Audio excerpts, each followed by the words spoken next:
안녕하세요. 오늘 여러분이 보내주신 자료들, 주로 투자 분석 리포트인데요. 이걸 바탕으로 SK스퀘어 종목 코드 402340이죠. 여기에 대한 딥 다이브 한번 시작해 보겠습니다. 네, 반갑습니다. 이번 분석의 미션은 명확합니다. SK스퀘어의 진짜 가치 동력이 뭘까? 특히 SK하이닉스와의 관계는 다들 아실 테고 그걸 넘어서 다른 포트폴리오나 자본 전력이 어떤 의미인지 이걸 파악하고요.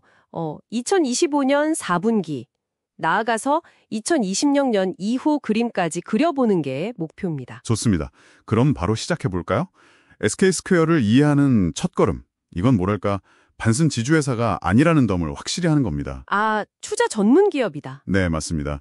보내주신 자료들에서도 다 그 부분을 강조하고 있거든요. 핵심은 두 가지 축인데요. 하나는 역시 SK하이닉스를 중심으로 한 반도체 가치 사슬이고요. 네. 다른 하나는 11번가나 팀앤모빌리티 같은 아직 상장되지 않은 ICT 포트폴리오의 가치를 어떻게 키우느냐, 여기에 달려있다고 봐야죠. 근데 그 가치 구성을 보면요. 저도 자료 보고 좀 놀랐는데 2025년 6월 말 기준으로 순자산 가치, NAV라고 하죠.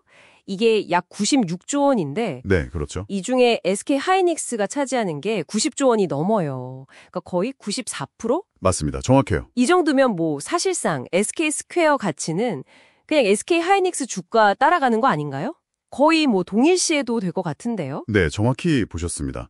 그리고 바로 그 점이 현재 SK스퀘어 주가를 움직이는 가장 강력한 첫 번째 동력이에요. 아, 역시 하이닉스. 그렇죠. SK하이닉스를 통해서 AI랑 HBM 빅사이클 수혜를 직접적으로 받는다는 거. 이게 2026년까지 이어질 AI발 메모리 호황 기대감으로 연결되는 거거든요. 그 기대감이 NAV를 끌어올릴 거다. 네. 그리고 여기서 흥미로운 지점이 뭐냐면 외국인 투자자들이 11월 초에 SK스퀘어를 대거 사들였잖아요. 네, 맞아요. 순매수 상위였죠. 일부 분석에서는 이게 약간 고평가 논란이 있는 하이닉스 직접 투자 대신에 SK스퀘어를 일종의 대체 투자처 아니면 레버리지 효과를 노린 투자처로 본다는 해석도 나와요. 아, 하이닉스 주가가 좀 부담스러우니 스퀘어를 통해서 간접적으로 혹은 더 큰 효과를 노린다. 재미있는 관점이네요. 그럼 그 핵심 동력인 HBM 시장 자체 전망은 어떤가요? 2026년. 여기가 흔들리면 스퀘어도 영향을 받을 수밖에 없으니까요. 네, 2026년 HBM 시장은 정말 폭발적인 성장이 예상됩니다. 그 AI 모델들이 처리해야 할 데이터 양, 토큰이라고 하죠. 그게 늘면서 HBM 수요가 지금보다 한 4배까지도 증가할 수 있다. 이런 예측이 있고요. 4배요. 엄청나네요. 네, 수요처도 기존 엔비디아 GPU뿐만 아니라 구글 TPU나 기업들이 자체 제작하는 AI S치 같은 칩으로 넓혀지고 있거든요. 다변화되는군요. 그렇죠. 그래서 시장 규모 자체는 2026년에 약 70조 원까지 커질 걸로 보고요. 전체 D램 시장에서 차지하는 비중도 30% 이상이 될 걸로 전망됩니다. 70조 원이라 정말 큰 시장이 열리는 건데 그만큼 경쟁도 엄청 치열해지지 않을까요? 맞습니다. 그게 또 관전 포인트죠. 특히 HBM4 규격부터는 삼성전자가 본격적으로 뛰어들 걸로 보여서요. 아, 삼성이요? 네. 그래서 SK하이닉스 점유율이 현재 한 60%대인데 이게 50%대로 떨어질 수도 있다. 이런 우려도 분명히 있습니다. 점유율 하락 가능성? 하지만 동시에 봐야 할 게 시장 파이 자체가 워낙 커지니까요. 점유율이 좀 줄더라도 절대적인 수혜 규모는 계속 커질 거다. 이런 긍정론도 같이 있는 상황입니다. 양면성이 있군요. 자, 그럼 SK하이닉스라는 이 절대적인 엔진 말고 SK스퀘어 자체적인 노력, 이것도 중요할 텐데요.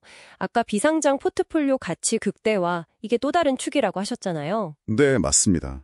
근데 NAV 비중은 6% 정도로 작던데 이게 왜 그렇게 중요한 건가요? 그게 바로 SK스퀘어 경영진의 투자 전문성을 증명하는 부분이고요. 또 고질적인 문제인 지주사 할인율, 그러니까 가진 자산 가치보다 주가가 낮게 평가받는 거 있잖아요. 네, 있죠. 코리아 디스카운트 얘기도 나오고. 그렇죠. 그걸 줄이는 열쇠가 될 수 있기 때문입니다. 예를 들어서 11번가, 여기가 9분기 연속으로 손실 줄이고 주력인 오픈마켓에선 17개월 연속 흑자를 냈거든요. 오, 턴어라운드네요. 네.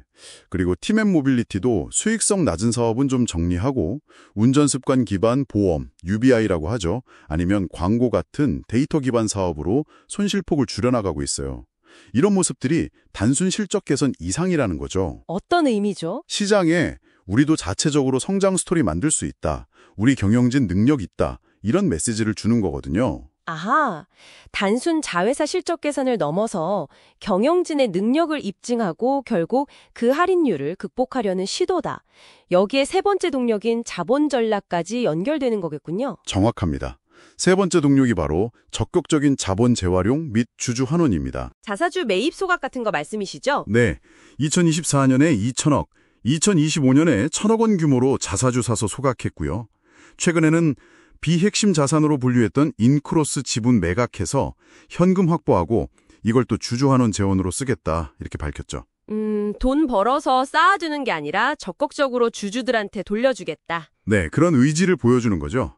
단순히 이익만 내는 게 아니라 주주 가치를 직접적으로 높이려는 노력, 이게 할인율 축소에 기여할 수 있다는 기대감이 있습니다. 자, 그럼 이런 긍정적인 요인들, 또 HBM 시장 전망까지 종합했을 때 2025년 4분기 전망은 어떻게 보고 있나요? 증권사들은 목표가로 한 33만 원에서 35만 원 사이를 제시하고 있던데요. 네, 그게 이제 말씀드린 NAV 증가 기대감이랑 할인율 축소 노력, 이런 게 반영된 수치로 보입니다. 주가 흐름 자체는 11월 초에 한번 급등했다가 지금 30만 원 초반대에서 약간 방향성을 탐색하는 모습인데요. 네, 숨고르기 같은 느낌이죠. 아까 말씀드린 외국인 투자자들 평균 매수 단가가 대략 한 29만 5천 원에서 30만 원 5천 원 사이로 추정되거든요. 네. 이 가격대가 단기적으로는 좀 지지선 역할을 하지 않을까 그렇게 볼 수 있을 것 같습니다. 물론 장밋빛 전망만 있는 건 아닐 테고 위험 요인도 당연히 짚어봐야겠죠. 당연하죠. 가장 큰 리스크는 역시나 그 94%에 달하는 SK 하이닉스 의존도입니다. 이건 부정할 수가 없죠. 그렇죠. 하이닉스가 흔들리면 같이 흔들릴 수밖에 없는 구조. 네. 그리고 HBM 시장 경쟁이 심화되는 거. 혹시 모를 AI 산업 자체의 속도 조절 가능성. 이런 것도 잠재적인 위험 요인이고요. 또 하나는 그 콘텐츠 웨이브랑 티빙 합병이 계속 지지부진하잖아요. 네, 계속 뉴스 나오던데 잘 안 되나 봐요. 이런 것처럼 비상장 자산 가치가 기대만큼 오르지 못하거나 오히려 하락할 가능성. 이것도 항상 염두에 둬야 합니다. 정리해보면 SK스퀘어는 본질적으로는 SK 하이닉스 가치에 크게 좌우되지만 단순히 하이닉스 따라가는 것만은 아니다.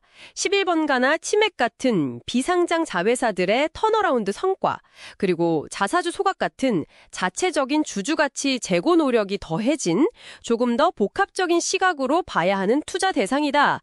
이렇게 요약할 수 있겠네요. 네, 정확합니다. 그 구조를 이해하는 게 중요해요. 그래야 왜 SK스퀘어 주가가 때로는 하이닉스랑 약간 다른 결의 움직임을 보이는지, 하이닉스 외에 어떤 요인들이 작용하는지를 파악할 수 있거든요. 결국 경영진의 투자 능력, 자본 운용 능력이 시험대에 올랐다. 이렇게 볼 수도 있겠습니다. 자, 오늘 딥 다이브는 여기까지 정리하겠습니다. 마지막으로 여러분께 생각해볼 질문 하나 던지면서 마무리할까 하는데요. 지금은 SK 하이닉스가 거의 전부 94%를 차지하지만 만약에요, 미래의 11번가나 티맥 같은 이 비상장 자선들이 정말 예상보다 훨씬 더 큰 성공을 거둔다면 어떨까요? 현재 6%에 불과한 이 포트폴리오가 언젠가는 SK스퀘어의 정체성을 규정하는 또 다른 핵심 축이 될 수도 있지 않을까. 한 번쯤 고민해 볼 만한 지점인 것 같습니다.